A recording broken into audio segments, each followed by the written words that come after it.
criminal justice, healing, education.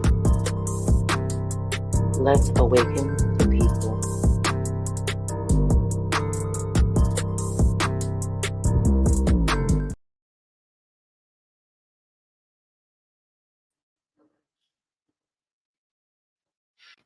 Good morning, afternoon, evening, wherever you are currently watching from. My name is Holly. I am the founder of Morning Mimosas, but you guys should know that by now. And as you guys do know, Morning Mimosas values human life, criminal justice, healing, and education for the Black and minority communities with a note that we love everybody. So before we get started, I like to do what I call housekeeping tools. Uh, big customer of Imuna soaps and essentials. So I will always show you guys this at the beginning of every episode. If you guys like amazing skincare products that is made with love and made with natural ingredients, please shop Imuna soaps. And if you guys are shopping there, please remember to use the code MM23 for 5% off. Okay. I always want you guys to remember use the 5% off using the code MM23 on immunasoaps.com. All the information is right here, 5% off all 9 collections.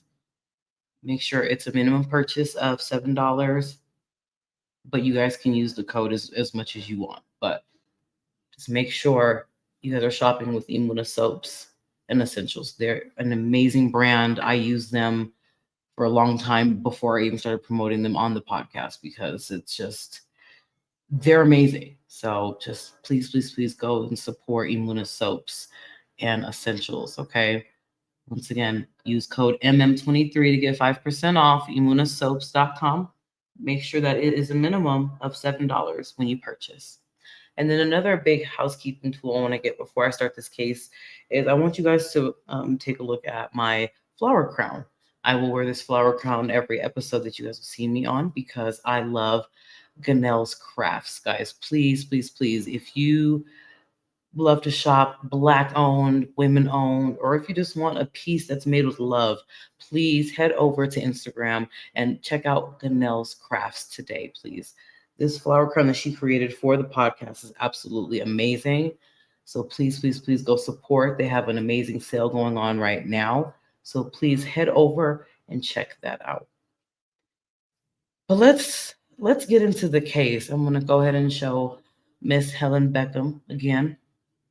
This is Miss Helen Beckam. Guys, we're taking a little trip, just a little bit. We're going to go here real quick.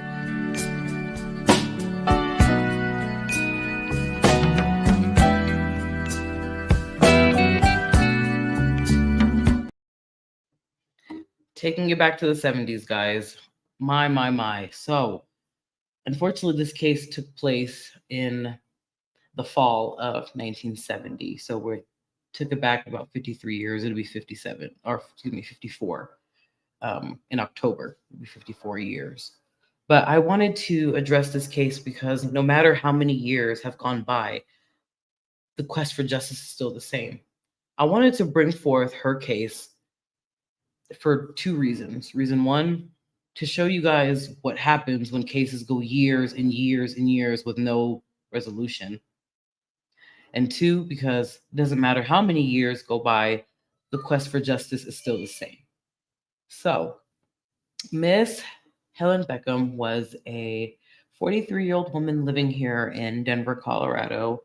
And on the night of October 6, 1970, there was a 911 call to 6631 East 24th Avenue, which is this house here. Obviously, this is what it looks like now, but back in the 70s, it looked a little different. But this is the home that Denver police were called to. And when Denver police were called to this home, they were called because of a medical emergency. And it turns out that it wasn't a medical emergency. Miss Helen was unfortunately found shot multiple times in her home. When researching this case, my frustration with cases that are, especially this one, this is 53 years plus. So there's no crime scene photos. There's no information on whether it was a robbery or, if there was like a vendetta against her back in the 70s or beforehand. There's no information on her case. And that's why I come on this platform to talk to you guys about these cases, because I'll be very honest with you. Let's go ahead and take a look again. Miss Helen, if she was alive, she would be almost 97 years old. So I need people to put that into perspective. Her life was taken from her when she was 43. So she should be turning 97 this year. Just a lot of frustration. I'm going to go ahead show you guys. So this is Denver back in the 70s. Specifically, this is Colorado Boulevard back in the 70s. You guys see how things were very cheap back then. And just want to give credit to the Getty's images for this specific photo. Shout out to you guys for all the great images that you guys do. But yeah, this is Denver back in the 70s. This is an aerial photo of Denver back in 1970 as well. So just to give you guys a perspective on how things looked back then. And then this is another shot of Denver back in the 70s. So just to give you guys a perspective on how things looked in this in Denver back in the 70s. So, like I said, there's not too much that's known about this case. All that is known, which I will go ahead and share with you guys now, is this information that was provided to me by the Colorado Bureau of Investigation's cold case information. This is what they know, and I will go ahead and read it to you guys for those who don't like to read. So, on October 6, 1970, at the location of 6631 East 24th Avenue in Denver, on that afternoon, so I apologize, I said evening, but it was the afternoon. The members of the Denver police responded to the residence of Miss Helen on a report of a medical emergency. Upon arrival, they found the 43-year-old woman deceased. She had been shot to death. Guys, today is February 17th, 2024. 53 years plus. And to this day, they don't know what happened. They don't know anything. And I say that, with a huge side eye, right? This is the 70s, right? So even though Black women are still not valued as they should be, we definitely were not valued back in the 70s. So the fact that her case was unsolved doesn't too much surprise me, ladies and gentlemen. It's very disheartening that this beautiful woman was shot to death in her own home, and there's no information on whether it was a robbery or, a vendetta or anything like that. When researching some of these cases, sometimes you're able to find, a treasure trove of information that you're able to present to the public so, someone can come forward. I'm going to keep reiterating, this was 53 plus years ago. Okay, it'll be 54 in October. So most people that were around back then are either very elderly, let's be honest, because like I said, Miss Helen, she would be almost 97, right?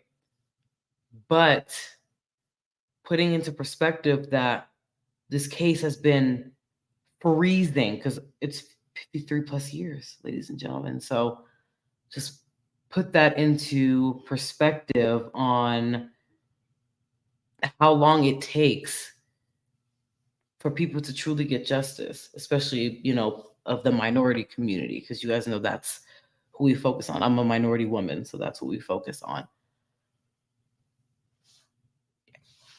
So there's not too much information. I couldn't even find if she had children. I couldn't even find if she had like a next of kin, like either, children or grandchildren or great grands. Couldn't find any of that. There's just not too much information on her case. And it's very disheartening, because what does that say about our justice system, when these cases linger for years and years and years. It says the main part, right, which is somebody got away with the crime all those years ago. And for 50 something, well, I mean, let's be honest, the person that may have did it they might be dead, right? 53 years is a very, very long time. And I will go ahead and show her face again. Although it's been a very long time since Miss Beckham lost her life, that doesn't mean that she doesn't deserve justice, especially because, she may have descendants that are still alive that want to know what happened to their family member all those years ago, So I come on here to say this, guys. I chose this case today because I want you guys to please put into perspective time. Okay. Time goes on, but that doesn't mean it goes on for the families of the victims or the true officers that truly cared about the case. Now, like I said, this is 1970, so a lot of those officers are probably deceased now. Let's just be honest. So it's probably, fresh faces looking at looking at this case, maybe trying to get it solved. I'm to be honest, I'll be one of the fresh eyes to look at this case. Maybe I can put something into perspective. There's not really too much you can do, though. Let me go ahead and show her home again, because like I said, this is the home that it took place in, but you have to remember, this is what Denver looked like back then. So the home didn't look like that back then. It's, like I said, very, very disheartening that no one came forward even then. I know Denver was definitely was becoming a busier city by the 70s. So the fact that like the next door neighbors didn't see anything or hear anything, this is obviously before cameras and technology advancing. Back then it was more like landlines. I think internet didn't even come into play until the 80s. So it's just, there were just a lot of things that this case did not have that it desperately needed. Um, maybe some more dedicated detectives to look deeper into it, maybe canvassing a little bit more. There just was not too much going on to get this case solved. Look how many years have lingered with this woman not getting justice. It's just really disheartening. But let's go ahead and take a look at the area of which this crime took place. It's where the pin drop you guys see right there. This is the area that the murder took place in the 70s. For those of you who are familiar with Denver, the closest cross street would be 24th and Monaco. Like I said, very, very disheartening that someone in the radius that I chose when I was looking into this case knows something about what happened to Miss Helen and probably died with it. Let's just be very honest. They probably died knowing that information, and it's just very disheartening. When I look at this area, I've driven by here many times as a kid and then as an adult, and I just think about how much Colorado and Denver has grown, and I'm just looking at this map that I'm currently showing you guys, and I'm like, no one knew anything about what happened, even in the 70s. It's just, when I say that truly blows my mind. It truly blows my mind. Because, like I said, she passed away at 43, and she should be almost 97 years of age. So it's just very disheartening. It's very disheartening what happened to Miss Helen, and she deserves true justice. Like I said, we don't know what truly happened to her. We're going to go ahead and show this again, because, like I said, this is the only information that has been given to the public, is this synopsis that has been given to us by the Denver police. I don't know if they're even going to continue to look into this case because so much time has elapsed, so much witnesses have probably passed on, lack of finding, family members who may have known something about Miss Helen and what happened to her. The 70s was a very interesting time era. I'm going to just go ahead and mention that. It was a very interesting time era. We had the disco and, just growing nonsense with, getting out of, segregation. As we all know, we were getting out of segregation a little bit, even though it wasn't, perfect by then, but we were slowly getting out of that by then. So it was just a lot. And then obviously I'm going to mention the elephant in the room. You guys know me. She was a Black woman in the 70s who was murdered. They probably, and I hate to say it like this because I care so much, right? They probably didn't care enough. Let's be honest there. They probably did not care too much, and that's very, very disheartening.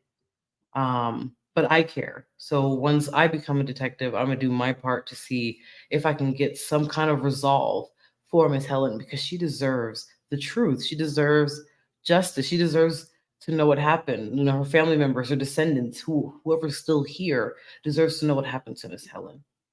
So, guys, I know today was very brief, but like I said, there's not too much on her case. So I just pray that whoever listens to the story, and knows something about what happened on October 6, 1970, at 6631 East 24th Avenue in Denver, Colorado, to Miss Helen, whether it was a robbery, if somebody had a motive against her, if you know something about what happened even back then, like, and I'm mostly probably just talking to maybe like the grandchildren who may know like stories, come forward. She still deserves justice no matter how much time has elapsed. I need you guys to really think about that. That's the thing that's really hard about this case is how much time has elapsed. But it's time for her to get justice because all victims deserve justice. As you guys know, this is Morning Mimosas. We value human life, criminal justice, healing, and education for the Black and minority communities. We'll see you guys next Saturday. Until next time.